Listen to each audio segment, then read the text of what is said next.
There came a point in our lives when we realized that we had no control over our circumstances, and that although everything was taking place in front of us, we were powerless to stop it.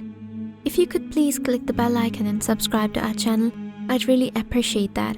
Let's say my ex-wife's name was Noelle, and she was 27 years old, and mine is Harry, and I'm 32 years old.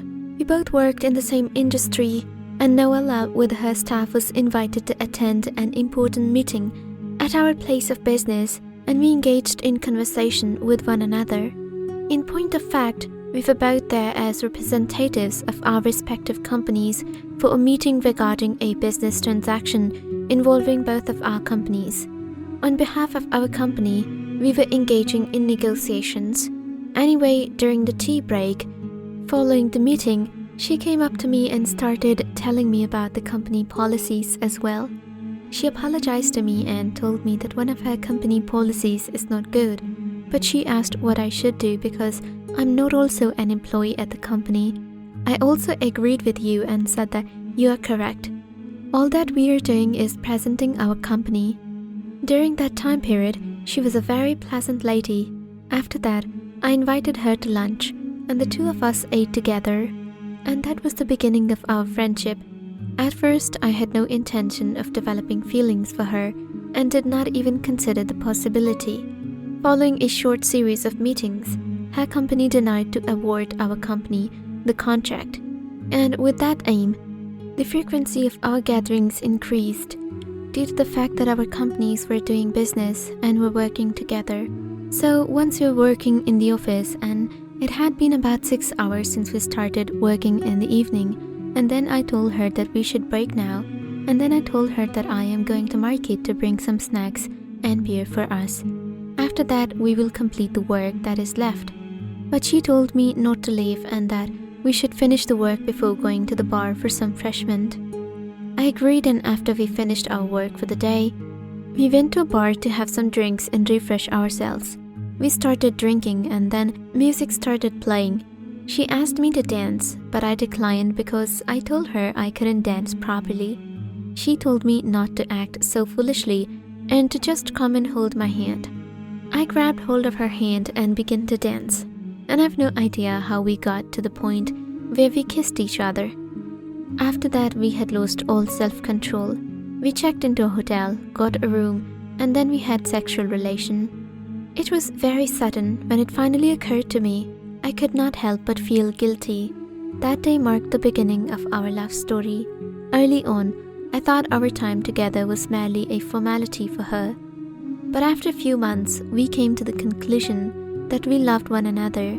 In any case, we were able to complete the project in 7 months. In addition to this, her company began working on additional projects. It was time for us to consider the nature of our relationship with one another. On the other hand, I figured we should just go with the flow and continue dating normally. However, we get together frequently and have a good time. In the meantime, I received a promotion at work, and since my financial situation had improved significantly, we made the decision to get married. After dating for a year, we decided to take the next step and become the life partners. We got married. After purchasing a new home, we immediately moved into it. It represented a significant step forward to both of us.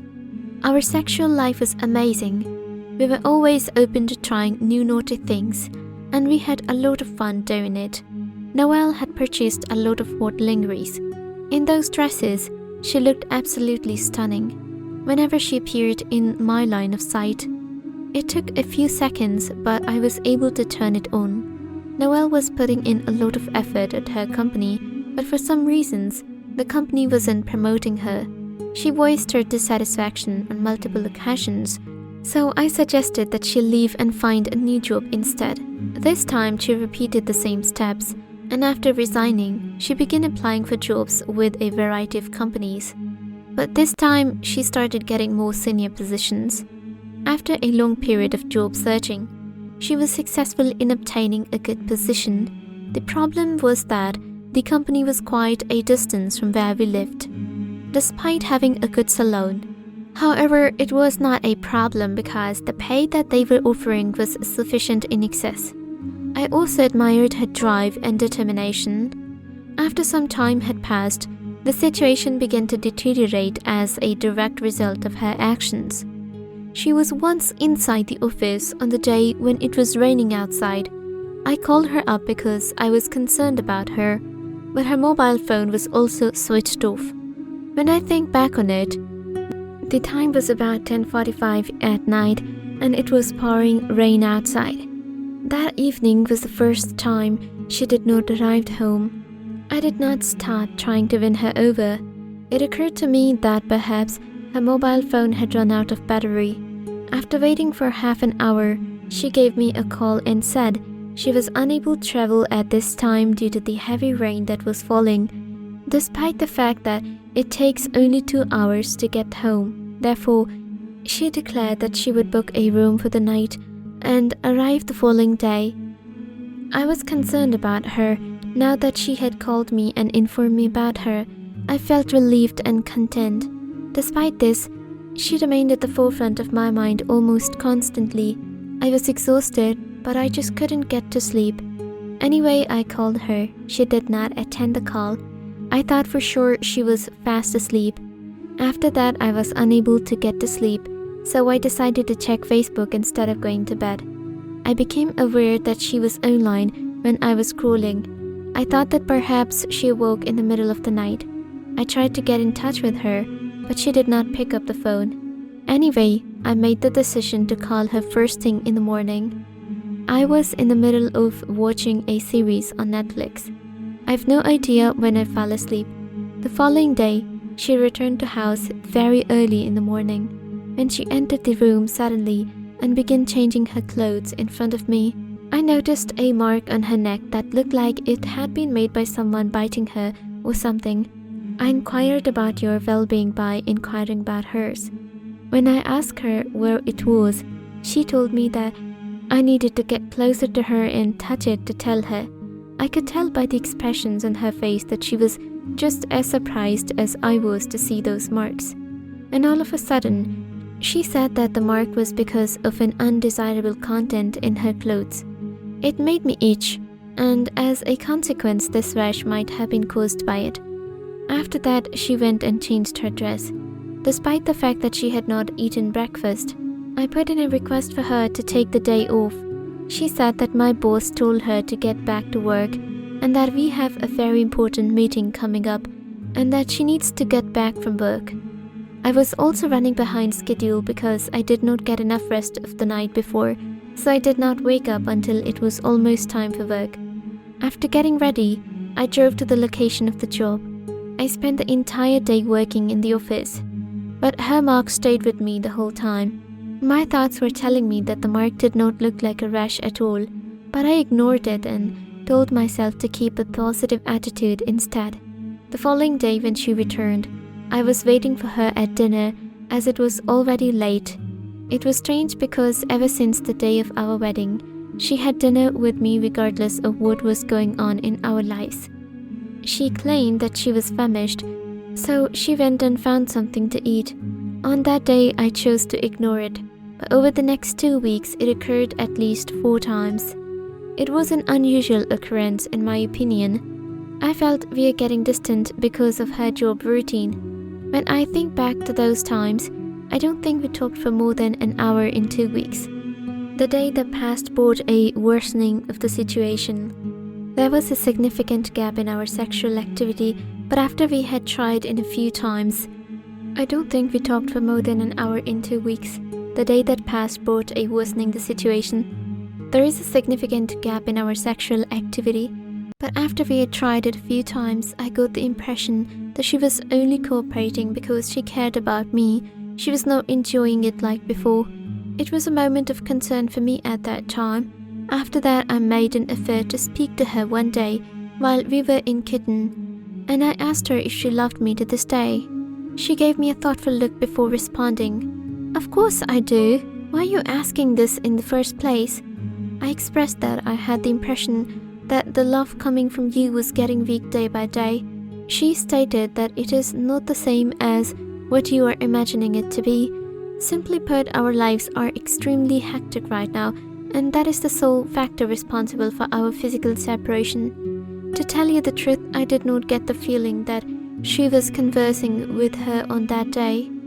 I got the impression that she was putting on an act. Additionally, she was not making the appropriate eye contact with me as she had done in the past on a regular basis. My insights had the vibes that she was a potential threat to me. I did not feel like before to her. It was another time when she stayed at the office and she told me that she had a lot of work to do, which is why she would be free late at night, so rather than traveling, she decided to stay in a hotel. This was the second occasion, however. When it happened a third time in a row, I started to get suspicious about it because once I come into the room, she took some fancy underwear and a bra out of her drawer and wore them as she was getting ready for office. When I asked her about it, she explained that all of her undergarments are currently being laundered, which is why she chose to wear these today. As soon as I walked into the room, I went straight to the closet to get my tie. I found 3 of her undergarments in that location. Because of this event, I have negative thoughts. Aside from that, I made an effort to have a positive attitude at all times. I decided to start following her whereabouts and activities during the time. I also checked her cell phone once. However, she had deleted everything from the cell phone. She was very smart, so I believed that she was attempting to hide everything from me. However, think about how much she can hide everything. But I still got the idea by her acts. Therefore, there was nothing that I could find in her mobile phone. The only other option available to me was to follow her into the office and keep a close eye on everything she does throughout the day, because no one would wear such racy underwear for the sole purpose of going to work. It was clear that she was having an affair with another person. However, I also had a job and I had a very important appointment, so I couldn't go. But how could I possibly get work done with all of this tension? In those days when I get back to home, Neil was packing her bag. When I asked her, she said she was going to a business meeting with her colleagues in office. She also told me that she would come after 2 days or might be 4 days. I didn't ask her, but I had a feeling that something was off, and it was possible that she was going out with her boyfriend at the time. I went into the room to make sure that her closed garments, including her underwear, were present. However, the lingerie was nowhere to be found. It seemed to me that she was going to have a passionate embrace with the person she was having an affair with. I made the decision to go after her. After letting know my boss about I would not be able to make into the office due to some personal obligations, I was granted leave the following working day. After she left, I also left to follow her and went on my way. I was getting closer to her. She was in her car at the time. She was driving in the north side of town, so she did not meet anyone or go to her office. Alternatively, her office was located in the west side of the town. After 3 hours' drive, she finally arrived at the beach area. It had become evening by this point. She has not even spoken to a single person up to this point. I was keeping my distance and watching her from afar. I called her and inquired about her trip, despite the fact that I was already present. I was curious as to how she would proceed. She informed me that she had been sitting in the room and that she is now feeling extremely exhausted. I pretended like nothing was wrong and simply said, "Take care." I had no control over the urge to rush over and slap her, but I practiced patience and waited for the appropriate moment to do so. My assumptions was that she was holding out for her fuckboy. After waiting for 2 hours, he arrived. After giving each other a bear hug, they entered the hotel room that had been served for them. At the beach, it's likely that they made reservation in advance. I could not hold any longer. I started video recording on my mobile phone so that I could use it as evidence about her adultery. I bust the door down and got in. And when I did, I saw that Neil was giving her boss a blowjob. I recorded the scene, even though it happened so quickly, and I recorded it. They were both taken aback, and unexpected turn of events and they immediately began dressing themselves. I was so angry that I slapped Neil, which is best thing I can do. I was powerless to stop myself and I kicked her boss in middle of the leg. And because of her, my entire life was turned upside down and ruined. I left their room and did nothing but sit down on the ground and start thinking about what a jackass I was for giving her the opportunity to act in such a way. I argued with myself that it was not my fault, but rather hers, and she should not have been made to endure what it was. After that, I went home, and because I knew password to Neil's Facebook account, I uploaded the video to her account there. That affair was attended by all of her friends, family, and colleagues, among other people. She went back to her house, and when she discovered that what I had advertised on her Facebook page, she began yelling and crying. After she did all of this, she came back to my house instead of apologizing to me for what she had done. She questioned the reason behind my decision to upload her video from her account, but I simply ejected her from my property. I wonder what kind of a shameless girl she was.